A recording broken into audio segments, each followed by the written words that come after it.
Baik, Assalamualaikum warahmatullahi wabarakatuh. Alhamdulillahirrabbilalamin. Wabihi nasta'inu ala umuri dunya waddin. Assalatu wassalamu ala ashrafil anbiya'i wal mursalin Sayyidina wa maulana Muhammadin wa ala alihi wa sahbihi ajmain. Amma ba'du. Alhamdulillah wa syukurillah. Hari ini kita berjumpa lagi dengan saya Sadin Supekti peserta PKDB Termin kedua. Alhamdulillah kita berjumpa lagi dengan saya Sadin Supekti.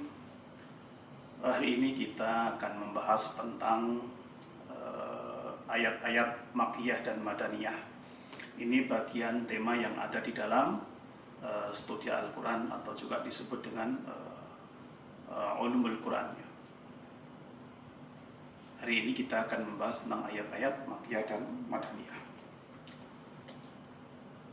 Oke. Hari ini akan membahas tentang pengertian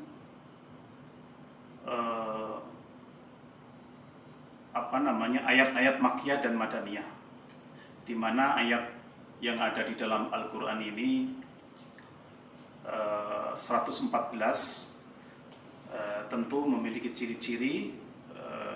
Salah satunya adalah ayat yang turun dari Allah, diturunkan di di Mekah, maka biasanya disebut Makkiyah. Yang diturunkan di Madinah disebut Madaniyah itu ya. Nah, mengutip dari laman MUI online ya, ayat Al-Quran yang turun sebelum hijrah atau saat Nabi berada di Mekah disebut ayat Makkiyah.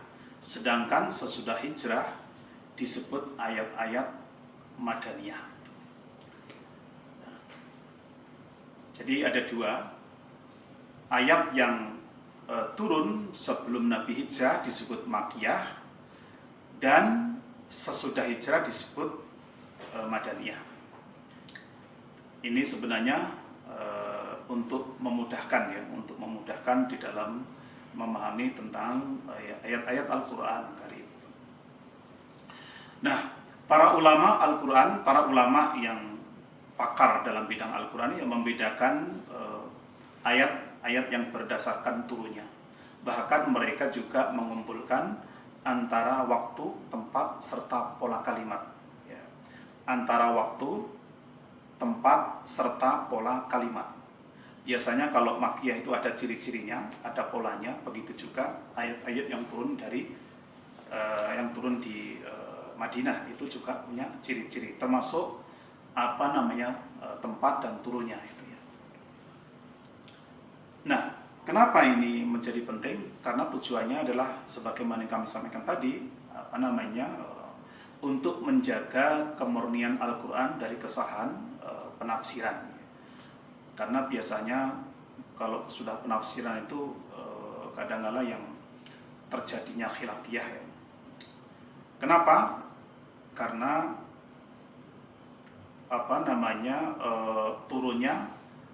tempat turunnya, kemudian waktunya dan seterusnya, ini sangat berpengaruh. Ada 3 cara dalam membedakan Makkiyah dan Madaniyah. Memperhatikan segi waktu turun ayat tersebut, perlu diperhatikan penamaan Makkiyah, yaitu ayat yang diturunkan sebelum Nabi Muhammad SAW hijrah, meskipun tempat turunnya bukan di Mekah. Jadi, meskipun turunnya tidak di Mekah, ada juga yang disebut Madaniyah. Meskipun turunnya di Mekah, tetapi disebut sebagai ayat Madaniyah. Ada juga sebaliknya, yang turun di Madinah disebut surat Makkiyah. Mengapa demikian? Karena surat itu turun pasca Nabi sudah melakukan hijrah. Seperti kalimat Allah, firman Allah ini, al-yauma akmaltu lakum dinakum wa atmamtu 'alaikum ni'mati wa raditu lakumul Islam madina. Ini ya. Ini adalah ayat diturunkan di mana pada saat Rasulullah Shallallahu Alaihi Wasallam melaksanakan menjalankan ibadah haji wada. Haji wada itu adalah haji yang terakhir gitu. Sehingga karena ini haji yang terakhir, kemudian ayat turun ini juga berkaitan penyempurnaan agama Islam, bahwa agama Islam itu sudah sempurna, maka turunnya pasti Rasulullah SAW sudah melakukan hijrah di Madinah. Sudah hijrah, hanya saja karena ini haji wada yang terakhir, maka turun pula ayat ini justru di Arafah pada saat Nabi Muhammad SAW melakukan wukuf. Ya, meskipun di Padang Arafah di Mekah ya, tetapi ini juga disebut ayat Madaniyah. Kenapa? Karena ayat ini turun setelah Rasulullah SAW melaksanakan hijrahnya, atau sudah hijrah, sudah pindah dari Mekah ke Madinah. Yang kedua, memperhatikan kaitannya dengan lokasi. Turunnya ayat Makkiyah adalah ayat yang diturunkan di Mekah dan wilayah sekitarnya, seperti di Hudaybiyah, Mina, dan Arafah ya. Seperti tadi ayat yang sudah kami baca tadi adalah di Arafah pada saat Nabi melakukan wukuf. Begitu juga ayat Madaniyah adalah ayat yang diturunkan di Madinah dan sekitarnya, seperti di Sil, Quba, Uhud, dan seterusnya. Adanya pengelompokan tersebut menjadikan ayat turun di tempat selainnya, seperti yang turun saat Nabi dalam perjalanan di Tabuk, di Baitul Maqdis. Ini tidak dikelompokkan ke dalam surah Makkiyah dan Madaniyah gitu. Ya. Misalkan Nabi dalam perjalanan di Tabuk, termasuk Baitul Maqdis, itu kan dalam perjalanan turun ayat Allah Subhanahu wa Ta'ala. Adapun surah yang turun saat Nabi sedang berada di perjalanan, surah Fat itu, termasuk surah Fat, ayat yang turun saat Nabi berada di dalam Tabuk adalah yaitu surah At-Taubah. Ya. Surah At-Taubah. Dilanjut. Ini Allah Subhanahu wa Ta'ala berfirman, ya, sekiranya yang kamu serukan kepada mereka ada keuntungan yang mudah diperoleh dan perjalanan yang tidak seberapa jauh, niscaya mereka mengikutimu. Tetapi tempat yang dituju itu terasa sangat jauh bagi mereka. Mereka akan bersumpah dengan nama Allah, jikalau kami sanggup, niscaya kami berangkat bersamamu. Mereka membinasakan diri sendiri dan Allah mengetahui bahwa mereka benar-benar orang-orang yang berdosa. Ini salah satu dalil yang berkaitan dengan ayat-ayat Allah Subhanahu wa Ta'ala yang turun pada saat Nabi dalam perjalanan. Kemudian yang terakhir, ayat yang turun saat Nabi di Baitul Maqdis. Baitul Maqdis itu Baitul Muqaddas biasanya, juga disebut Baitul Maqdis, itu berada di Palestina, di mana sebelumnya dulu umat Islam itu kalau sholat menghadap ke sana, kemudian Allah perintahkan kemudian ke kiblat, yaitu di Ka'bah, di Masjidil Haram. Baitul Muqaddas di situ pada saat Nabi SAW melakukan perjalanan Isra dan Mi'raj dari Masjidil Haram ke Masjidil Aqsa. Kemudian turun ayat Al-Quran. Hal di atas juga yang mendasari para ulama berpendapat ayat yang turun di Mekah setelah hijrahnya Nabi disebut Makkiyah. Ya, saya ulangi, hal di atas juga mendasari para ulama berpendapat ayat yang turun di Mekah setelah hijrahnya Nabi disebut Makkiyah. Padahal Nabi sudah hijrah, tapi kok disebut Makkiyah? Jadi sesuai dengan yang sudah kami sampaikan, kadang ada waktunya, kadang-kadang tempatnya, itu berkaitan dengan disebut Makkiyah atau Madaniyah dan seterusnya.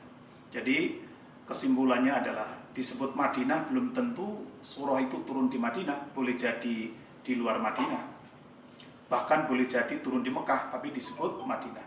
Karena tolok ukurnya adalah disebut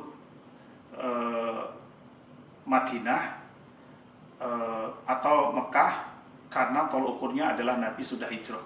Kalau belum hijrah disebut Makkiyah, kalau sudah hijrah disebut Madinah. Padahal ada ayat Nabi sudah hijrah tapi disebut Madinah. Jadi padahal turunnya di Mekah tapi masih disebut Madinah. Nah, memperhatikan objek turunnya ayat yang turun di Mekah umumnya dimulai dengan lafadz ya ayyuhan nas. Biasanya lafadznya seperti itu. Ini bagian dari ciri ya. Ciri kaitannya dengan ayat-ayat, misalkan ayat yang sebelum Nabi hijrah terus disebut dengan ayat-ayat Makkiyah. Punya ciri ya ayyuhan nas, wahai manusia. Sedangkan ayat yang turun di Madinah umumnya dimulai dengan seruan lafadz ya ayyuhalladzina amanu, hai orang-orang yang beriman. Ini juga bagian dari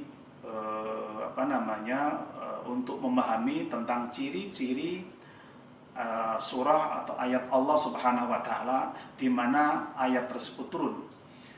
Misalkan kalau menggunakan poin yang ketiga ini, maka misalkan ada ayat yang bunyinya menggunakan kalimat ya ayyuhan nas, itu kemungkinan besar pasti turunnya di Mekah. Tapi kalau menggunakan ada kalimat Allah ya ayyuhalladzina amanu, itu turunnya ada di Madinatul Munawwarah. Jadi ini bagian yang tak terpisahkan atau integral yang berkaitan dengan ayat-ayat yang turun, baik yang turun di Mekah maupun yang turun di Madinah, dan beberapa ciri-ciri yang berkaitan ayat itu atau surah itu turun di Mekah maupun ayat itu turun di Madinah.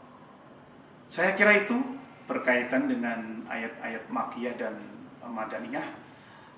Mudah-mudahan apa yang kami sampaikan ini bisa menambah ilmu pengetahuan kita berkaitan dengan studi Al-Quran, yang sekaligus bisa menjadi referensi yang berkaitan dengan ayat-ayat Madaniyah maupun Makkiyah.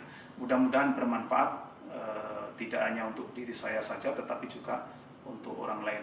Mohon maaf barangkali ada kesalahan. Kita tutup. Wallahul muwaffiq ila aqwamit thoriq. Assalamualaikum warahmatullahi wabarakatuh.